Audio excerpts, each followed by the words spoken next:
अगर आपको भी बहुत गुस्सा आता है, आप अपने गुस्से पे काबू नहीं कर पाते हैं, तो यह कहानी आपके लिए। एक गांव में एक लड़का रहता था। वह बहुत ही गुस्सैल था। छोटी छोटी बातों पर अपना आपा खो बैठता था। लोगों को भला बुरा कह देता।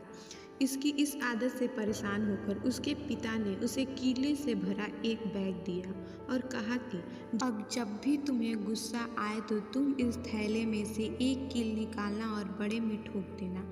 पहले दिन उस लड़के को 40 बार गुस्सा आया। इतनी ही कीलों बड़े में ठोक दिया, पर धीरे धीरे कीलों की संख्या घटने लगी।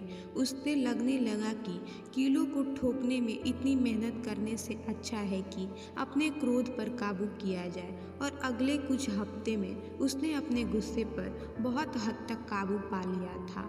और फिर एक दिन ऐसा आया कि उस लड़के ने पूरे दिन में एक भी बार गुस्सा नहीं किया। जब उसने अपने पिता को यह बात बताई तो उन्होंने फिर से उसे एक काम दे दिया।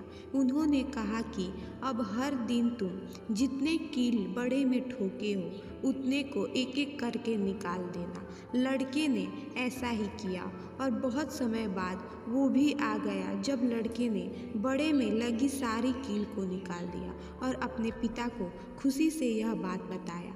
तब पिताजी उसका हाथ पकड़कर उस बड़े के पास ले गए और बोले, बेटे, तुमने बहुत अच्छा काम किया है, लेकिन क्या तुम बड़े में हुए छेद को देख पा रहे हो? अब वो बड़ा कभी भी वैसा नहीं बन सकता जैसा वो था। ऐसे ही जब तुम क्रोध में कुछ कहते हो तो शब्द सामने वाले व्यक्ति पर गहरा घाव छोड़ जाता है।